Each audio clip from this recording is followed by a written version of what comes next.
আসসালামু আলাইকুম দর্শক, welcome to jasmine kitchen recipe চ্যানেলে। আজ আমি বানাবো পাস্তা। এই পাস্তাটি আমি বানাবো খুব অল্প সময়ের মধ্যে, মাত্র অল্প কিছু উপকরণ দিয়ে, যা আমাদের হাতের কাছে প্রায় সময় থাকে। ভিডিওটি শুরু থেকে শেষ পর্যন্ত দেখার অনুরোধ রইল। আশা করছি অবশ্যই ভিডিওটি ভালো লাগবে। ভিডিওটি ভালো লাগলে চ্যানেলটিকে সাবস্ক্রাইব করে দেবেন, যাতে আরও নতুন নতুন রেসিপি নিয়ে আপনাদের মাঝে হাজির হতে পারি। তো চলুন দেখে নেওয়া যাক পাস্তাটি আমি কীরকম পদ্ধতিতে বানিয়েছি। পাস্তাগুলোকে সিদ্ধ করে নেওয়ার জন্য গ্যাসে জল বসিয়ে দিয়েছি। জলে দিয়ে দিচ্ছি সাদা তেল আর পরিমাণ মতো লবণ। সাদা তেলটা দিলাম এই কারণে যাতে পাস্তাগুলো জড়িয়ে না যায়। জলটা ফুটে উঠলে পাস্তাগুলো জলের মধ্যে দিয়ে দেবো। পাস্তাগুলোকে 80% মতো সিদ্ধ করে নেবো, কারণ ফুল সিদ্ধ করলে পাস্তাগুলো যখন রান্না করব তখন পাস্তাগুলো ভেঙে যেতে পারে।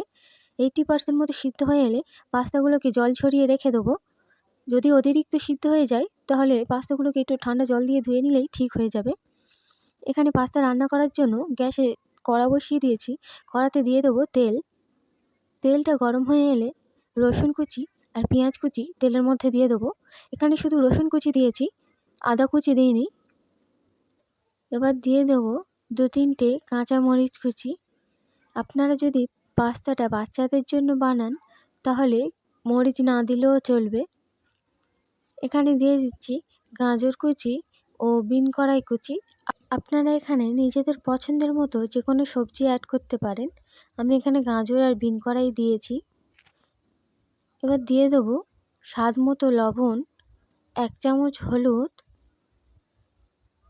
1 চামচ গুঁড়ো ঝাল দিয়ে সবজিগুলো হালকা সিদ্ধ হয়ে এলে তারপরে টমেটোটা দেবো। টমেটোটা প্রথম দিলে সবজিগুলো সিদ্ধ হতে সময় লাগতো, তাই হালকা সিদ্ধ হয়ে যাওয়ার পর টমেটোটা দিচ্ছি।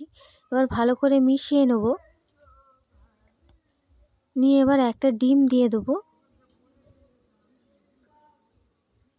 ডিমের ওপরে একটু লবণ ছড়িয়ে দিচ্ছি। ডিমটাকে ঝুরি ঝুরি করে নেব।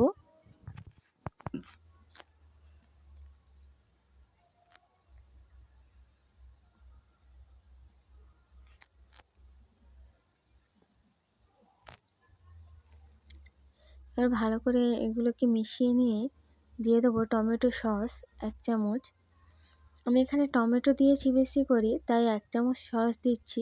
আপনারা চাইলে সসটা বেশি করেও দিতে পারেন। তারপরে দিয়ে দেবো ম্যাগি মশলা। ম্যাগি মশলাটা দিলে পাস্তাটা খেতে আরও বেশি ভালো লাগে।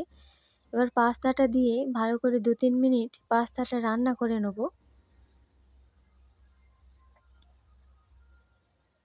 পাস্তাটা কিন্তু ঝরঝরে হয়েছে, একে অপরের সাথে লেগে যায়নি। এবার আমি পাস্তাটা চুলা থেকে নামিয়ে নেব। তৈরি হয়ে গেছে খুব ঝটপট, খুব সহজেই সুস্বাদু পাস্তা। আপনারা অবশ্যই একবার ট্রাই করে দেখবেন এই পাস্তাটি, খেতেও দারুণ। এখন প্রায় সবাই পাস্তাটা পছন্দ করে। আগে এত পাস্তাটা চলতি ছিল না, এখন পাস্তাটা ছোট থেকে বড় সবাই পছন্দ করে। ভিডিওটি শুরু থেকে শেষ পর্যন্ত দেখার জন্য ধন্যবাদ। আমার রেসিপিগুলো আপনাদের ভালো লাগলে চ্যানেলটি অবশ্যই সাবস্ক্রাইব করবেন। আল্লাহ হাফিজ।